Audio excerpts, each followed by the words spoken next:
El Señor te bendiga. Hoy vamos a continuar con el estudio de la primera carta del apóstol Juan. Hoy nos corresponde el tercer capítulo. Tercer capítulo que comienza así desde el verso 1. Miren cuál amor nos ha dado el Padre para que seamos llamados hijos de Dios. Por esto el mundo no nos conoce, porque no le conoció a Él. Amados, ahora somos hijos de Dios y aún no se ha manifestado lo que hemos de ser. Pero sabemos que cuando Él se manifieste, seremos semejantes a Él, porque le veremos tal como Él es. Y todo aquel que tiene esta esperanza en Él se purifica a sí mismo, así como Él es puro. Allí leí hasta el versículo 3, desde el versículo 1 hasta el verso 3. Miremos cómo empieza este tercer capítulo. Y Él dice: miren, contemplen, vean cuál amor nos ha dado el Padre, de tal manera que somos llamados hijos de Dios. Bueno, en Juan, capítulo 1, verso 12, en el Evangelio de Juan, dice lo siguiente. Desde el verso 11 dice, el verbo, Cristo, a los suyos vino y los suyos no le recibieron. Mas a todos los que le recibieron, a los que creen en su nombre, les dio potestad de ser hechos hijos de Dios, los cuales no son engendrados de sangre, ni de voluntad de carne, ni de voluntad de varón, sino de Dios. Y allí, ese es el amor que Dios nos ha dado, que somos hijos de Dios. Es necesario entender que antes de creer en el Evangelio, que antes de creer en Jesucristo, que antes de haber recibido a Cristo como nuestro Señor y nuestro Salvador, éramos enemigos de Dios por causa del pecado. Pero una vez que hemos creído en el Señor Jesucristo, la Biblia dice que todos los que creen en su autoridad, en su nombre, en el nombre de Jesús, Dios los hace hijos suyos y les da su Espíritu Santo. En otra parte de la Biblia dice que Dios ha derramado su amor en nuestros corazones por medio de su Espíritu Santo. A todo creyente, Dios le ha dado su Espíritu y lo hace templo de Dios. Así que ese es el amor que el Padre nos ha dado. Nos ha hecho parte de su familia, nos ha hecho parte de su casa. Somos hijos de Dios. Y continúa diciendo el verso 1, por esto el mundo no nos conoce, porque no le conoció a Él. Claro, tú le preguntas hoy a cualquier persona que no sea creyente si cree en Dios, y muchos te van a decir que sí. Pero ¿esa fe es bíblica? ¿O es simplemente que saben que existe un Dios, pero no lo conocen, no conocen su voluntad, no conocen su palabra, no conocen su ley? Y si no conocen a Dios, tampoco reconocerán a los hijos de Dios. Más adelante vamos a ver que Juan dice, por eso el mundo nos aborrece. Claro, porque si el mundo aborrece a Dios, te aborrece a ti si en ti está el Espíritu de Dios. Y continúa diciendo que ahora somos hijos de Dios, pero que aún no se ha manifestado, no se ha revelado lo que hemos de ser. Y está apuntando hacia la resurrección, cuando Jesucristo venga y resucite a los muertos. Pero sabemos que cuando Él se manifieste, cuando Cristo venga por segunda vez, está hablando de su segunda venida, seremos semejantes a Él, porque le veremos tal como Él es. Y aquí quisiera que viéramos lo que dice 1 Corintios 15, versos 45 al 49, porque el apóstol Pablo menciona acerca de la resurrección cómo seremos en ese momento. 1 Corintios 15, del 45 al 49. El apóstol Pablo, inspirado por el Espíritu Santo, dice, así también está escrito, fue hecho el primer hombre, Adán, alma viviente, el postrer Adán, espíritu vivificante. Mas lo espiritual no es primero, sino lo animal, luego lo espiritual. El primer hombre es de la tierra, terrenal. El segundo hombre, que es el Señor, es del cielo. Cual el terrenal, tales también los terrenales. Y cual el celestial, tales también los celestiales. Así que estamos viendo que él dice primero es lo terrenal, pero lo que le sigue a eso es lo espiritual.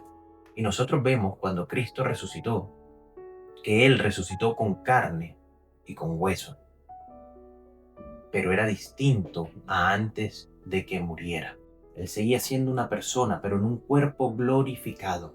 La Biblia dice que ya no tiene relación con el pecado, es decir, el pecado no lo afecta, el pecado no lo puede atraer. ¿Listo? No tiene poder sobre él. Y lo mismo nos sucederá a nosotros, a los creyentes, a los que creemos en Jesucristo, a los que nos levantaremos por el poder del Señor. Así que nosotros, dice el apóstol Juan en el verso 2 del tercer capítulo de Primera de Juan, que seremos semejantes a Él, semejantes a Jesucristo en su resurrección. Eso es lo que está diciendo. Y termina diciendo en el verso 3, y todo aquel que tiene esta esperanza en Él se purifica a sí mismo, así como Él es puro. ¿Qué significa esto? Que todo aquel que tiene la esperanza de resucitar, así como Jesucristo resucitó, se purifica. Tiene un objetivo, tiene una meta, que es la resurrección de entre los muertos por el poder de Dios, por el Espíritu Santo. El mismo que levantó a Jesucristo de los muertos, te levantará a ti y a mí, a todo el que crea en Jesucristo. Eso es lo que dice la palabra de Dios. La palabra de Dios que se cumple siempre. Pasando al verso 4 del capítulo 3, dice: todo aquel que comete pecado infringe también la ley, pues el pecado es infracción de la ley. Y saben que Él, Jesucristo, apareció para quitar nuestros pecados, y no hay pecado en Él. Todo aquel que permanece en Él no peca. Todo aquel que peca no le ha visto ni le ha conocido. Así que tenemos en el verso 4 que leímos que el cometer pecado es infringir la ley. La ley se ha dado no para salvarnos. La ley se dio para que pudiéramos entender, conocer, para revelarnos qué es pecado y qué es justicia. Lo que Dios dice, no hagas esto, es porque es pecado. Y lo que Dios dice, haz esto y vive de esta manera, es porque es justicia. Es decir, practicar eso es practicar la santidad o la justicia, ¿cierto? Así que la ley nos muestra qué es pecado. Y si pecamos, estamos infringiendo la ley. Y el verso 5 dice, y saben que Él apareció para quitar nuestros pecados y no hay pecado en Él. La Biblia es enfática en esto. Jesucristo fue tentado en todo, pero no pecó. Y Él apareció, es decir, Él se hizo hombre, Él se hizo carne, Él vino a este mundo para salvarnos del pecado. Él apareció para quitar nuestros pecados con su obra expiatoria en la cruz del Calvario. Por eso, si tú pones tu fe en Jesucristo, eres salvo, porque para eso vino Jesucristo. Jesucristo no vino a condenar el mundo, porque el mundo está condenado ya por el pecado. Jesucristo vino para salvar a los que estamos condenados por el pecado, al ser humano, para salvarnos. Él vino para salvación.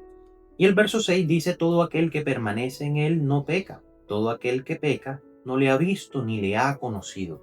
Así que Juan, ya lo hemos visto en otras partes, pero Juan básicamente lo que está diciendo es, si tú conoces a Cristo, tú te alejas del pecado. Si tú verdaderamente tienes una relación con el Señor Jesucristo, tu vida va a tender a practicar la justicia y a no practicar el pecado. Eso es un hecho. Es un error pensar que una persona cree en Jesucristo y recibe el Espíritu Santo, porque eso lo dice la Biblia, pero teniendo el Espíritu Santo, ese Espíritu lo motiva a pecar. No, el Espíritu Santo lo motiva a la santidad. El Espíritu Santo es santo y guía a los creyentes a vivir bajo la norma, bajo la voluntad de Dios. Nos guía a santificarnos. Juan, capítulo 15, verso 10, palabras del Señor Jesucristo, allí vemos que dice lo siguiente: si guardaren mis mandamientos, permanecerán en mi amor, así como yo he guardado los mandamientos de mi Padre y permanezco en su amor. Así que fíjense cómo se conecta esto con el verso 5 de Primera de Juan capítulo 3. Y saben que Él apareció para quitar nuestros pecados y no hay pecado en Él. Todo aquel que permanece en Él no peca. Claro, Jesucristo está diciendo, si guardas mis mandamientos, permanecerás en mi amor. Todo aquel que permanece en Jesucristo no peca. porque los mandamientos de Dios ciertamente no son para llevarnos al pecado. Pasando al verso 7 del tercer capítulo de Primera de Juan, dice: hijitos, que nadie los engañe. El que hace justicia es justo, como Él es justo. El que practica el pecado es del diablo, porque el diablo peca desde el principio. Para esto apareció el Hijo de Dios, para deshacer las obras del diablo. Todo aquel que es nacido de Dios no practica el pecado, porque la simiente de Dios permanece en él y no puede pecar, porque es nacido de Dios. En esto se manifiestan los hijos de Dios y los hijos del diablo. Todo aquel que no hace justicia y que no ama a su hermano no es de Dios. Fíjense cómo comenzó esta sección que estamos leyendo en el verso 7. Que nadie los engañe, hijitos. El que hace justicia es justo. Ese hacer es practicar. El que practica, el que hace justicia es justo, como Jesús es justo. Esa justicia habla de una vida forjada por el Espíritu Santo, que se conforma a las normas de Dios. Es una justicia que proviene, que tiene como fuente Dios mismo. Produce en nosotros ese deseo de santidad, ese deseo de acercarnos a Dios, ese deseo de santificarnos para glorificar al Padre y para tener una relación con Él.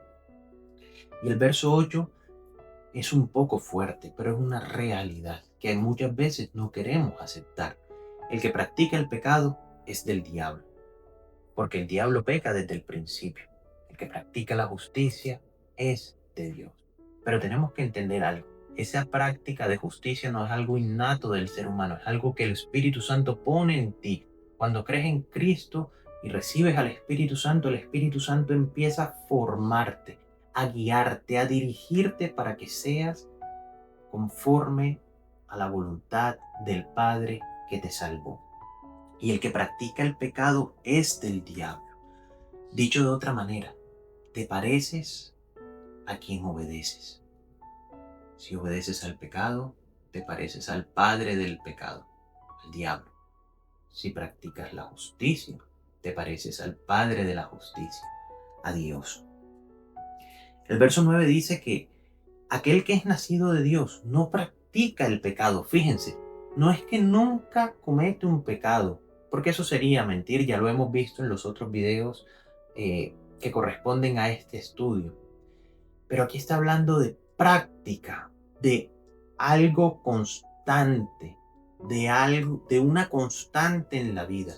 Yo practico tal y tal y tal pecado a diario o cada tanto lo estoy haciendo y no me alejo de eso. Eso demuestra que no hemos conocido a Jesús. ¿Y por qué no practica el pecado? Pues porque la simiente de Dios, el Espíritu Santo, la palabra de Dios, la vida de Dios, permanece en el creyente. Por eso no practica el pecado.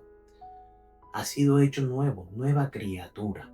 Por eso no practica el pecado, porque la práctica del pecado es de la vieja naturaleza, entendiéndose esa naturaleza pecaminosa.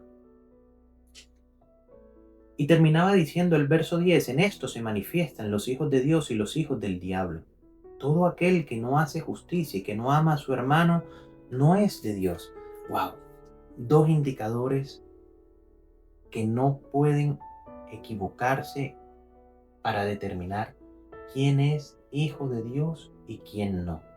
Todo aquel que no hace justicia y que no ama a su hermano no es de Dios.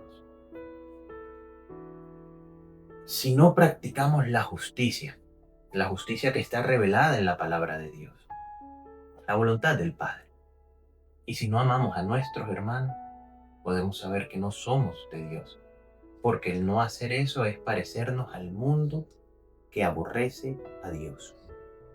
El verso 11 continúa diciendo, porque este es el mensaje que han oído desde el principio, que nos amemos unos a otros.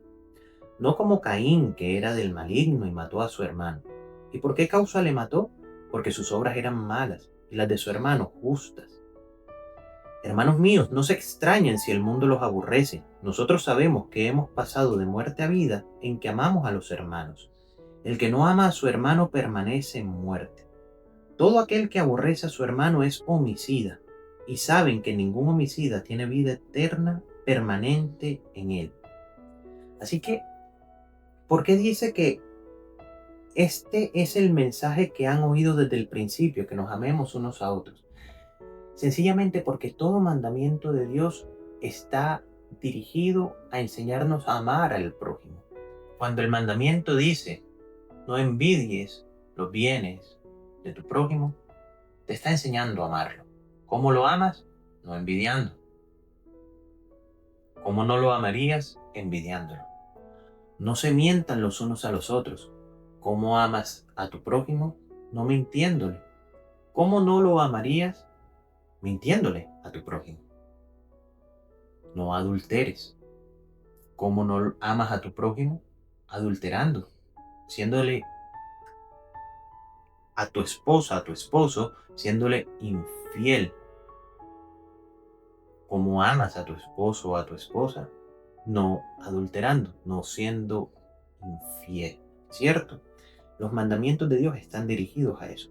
Y cuando toca el ejemplo de Caín, dice que Caín lo mata a Abel porque sus obras eran malas y las de su hermano justas, es decir, envidió. Practicó la envidia. Y como acabamos de decir, el mandamiento te enseña a amar. No envidies. Si no envidias, estás amando. Si envidias, no estás practicando el amor de Dios. Y decía el verso 13, no se extrañen si el mundo los aborrece. Lo dijimos ahorita. Si el mundo aborrece a Dios, el mundo, las personas que no se han arrepentido y han venido a Cristo, si aborrecen a Dios, y si en ti está el Espíritu Santo de Dios, te aborrecerá a ti también. Algunas veces de una manera violenta, otras veces simplemente no te soportarán. No soportarán lo que tú dices, la forma de vivir, la forma de hablar, la forma de pensar. No compartirán tu cosmovisión, tu forma de ver la vida ni tu fe. El verso 15 terminaba diciendo, todo aquel que aborrece a su hermano es un homicida, y saben que ningún homicida tiene vida eterna permanente en él. ¿Qué significa eso? Fíjense, si aborreces, si odias a tu hermano, eres un homicida. Nosotros creemos que un homicida es simplemente el que le quita la vida a alguien, pero la palabra de Dios es muy clara con esto. Y esto lo enseñó el Señor Jesús en el Sermón del Monte. Aquel que odia a su hermano es un homicida. ¡Wow! ¿Cuántas veces hemos odiado a alguien, cierto? Pero, como dice el verso 14, nosotros sabemos que hemos pasado de muerte a vida en que amamos a los hermanos. El que no ama a su hermano permanece en muerte, es decir, permanece en pecado, porque la paga del pecado es muerte. Ahora, pasando el verso 16, en adelante dice, en esto hemos conocido el amor, en que Él, Jesús, puso su vida por nosotros. También nosotros debemos poner nuestras vidas por los hermanos. Pero el que tiene bienes de este mundo y ve a su hermano tener necesidad y cierra contra él su corazón, ¿cómo mora, cómo habita el amor de Dios en él? Hijitos míos, no amemos de palabra ni de lengua, sino de hecho y en verdad. Y en esto conocemos que somos de la verdad y aseguraremos nuestros corazones delante de Él. Pues si nuestro corazón nos reprende, mayor que nuestro corazón es Dios y Él sabe todas las cosas. Amados, si nuestro corazón no nos reprende, confianza tenemos en Dios. Y cualquiera cosa que pidiéremos, la recibiremos de Él, porque guardamos sus mandamientos y hacemos las cosas que son agradables delante de Él. Así que veamos lo que dice. Jesucristo nos dio el ejemplo, dio su vida por ti, por mí, por todos los creyentes, incluso antes de que naciéramos, para que todos pudiéramos conocer a Dios, todos los que nos arrepentimos y venimos a Él, ¿cierto? Y la Biblia nos dice, ese es el amor que debemos practicar. Nosotros debemos poner nuestra vida por nuestros hermanos. Dirás, wow, yo no voy a morir por nadie más, yo no voy a morir por mi vecino. Pero fíjate cómo lo continúa diciendo. ¿Cómo puede alguien amar a su prójimo o afirmar que ama a su prójimo y verlo padecer necesidad y teniendo recursos para ayudarlo, no hacerlo y aún así decir que lo ama? El verdadero amor se practica. El verdadero amor no es de palabras, o no es solo de palabras, sino que es una práctica. A veces vemos la santidad como algo muy espiritual únicamente, una manera de vestir, una manera de hablar, una manera de orar, pero la santidad abarca todo ámbito de nuestra vida. La santidad es sumamente práctica. Se practica en tu casa, en la oficina, en la calle, en el parque, en el centro comercial. Se practica con tu esposa, con tus hijos, con tu vecino, con tus amigos, con los desconocidos, con tu jefe y con tus compañeros de trabajo. Se practica en todo momento, en todo lugar, día y noche. Por eso Juan en el verso 18 dice: hijitos míos, no amemos de palabra ni de lengua, sino de hecho y en verdad. Es decir, si amamos, que se vea. Si amamos, que se note. Y continúa diciendo: así podremos conocer que somos de la verdad y aseguraremos nuestros corazones delante de Él. Pues si nuestro corazón, es decir, si nuestra conciencia, nuestro corazón nos reprende, mayor que nuestro corazón es Dios, y Él sabe todas las cosas. Mas si nuestro corazón no nos reprende, nuestra conciencia, tenemos confianza en Dios y cualquier cosa que pidiéremos la recibiremos de Él. ¿Por qué? Porque guardamos sus mandamientos. Y aquí estamos hablando del mandamiento de amar a nuestros hermanos. ¡Wow! El no amar a nuestros hermanos puede ser algo que detenga o que bloquee la comunión con Dios, la oración que hagamos a Dios. Dice que cuando practicamos los mandamientos de Dios tenemos confianza, una buena conciencia delante de Dios y que recibiremos las cosas que pidamos, porque pediremos cosas conforme con la voluntad de Dios. Y pasando a los últimos dos versículos de este capítulo número 3, el verso 23 y 24 dice: y este es su mandamiento, que creamos en el nombre de su Hijo Jesucristo y nos amemos unos a otros como nos lo ha mandado. Y el que guarda sus mandamientos permanece en Dios y Dios en él. Y en esto sabemos que Él permanece en nosotros por el Espíritu que nos ha dado. Es muy sencillo. Lo que Dios nos manda es que creamos en Jesucristo. Y Jesucristo dijo: ¿por qué me llaman Señor, Señor y no hacen lo que yo digo? La fe te lleva a la obediencia. Es así de sencillo. Lo hemos visto en los videos anteriores y lo seguiremos viendo en esta carta. Y por otra parte, lo que Dios manda es que nos amemos los unos a los otros, que practiquemos el amor con Dios y el amor con nuestro prójimo. La Biblia es muy clara, mis hermanos. Debemos amar a Dios y a nuestro prójimo. Y Dios no nos lo pide sin darnos su ayuda. Tenemos su Espíritu Santo, tenemos su palabra, que es como una antorcha encendida en medio de la oscuridad que alumbra nuestro entendimiento, que alumbra nuestra vida, que nos muestra el camino. Dios no nos pide cosas imposibles. Y lo que es imposible para el hombre es posible para Dios. Y Dios nos ha dado a su Espíritu Santo. Obedezcamos a Dios. En oración fortalezcamos nuestro espíritu y practiquemos la santidad, que no es algo como alejarse del mundo, encerrarse en su casa y no cometer pecado, sino es vivir en medio de este mundo siendo luz y siendo sal para el mundo, practicando el amor de Dios y dando a conocer el amor de Dios a los demás, para que otros puedan ser salvos como tú y como yo lo somos, porque un día alguien nos predicó el amor de Dios, el perdón que solo en Cristo hay. Te invito a que leas este capítulo, a que medites en su palabra y a que examines tu vida. Todos necesitamos hacerlo. Que el Señor te bendiga.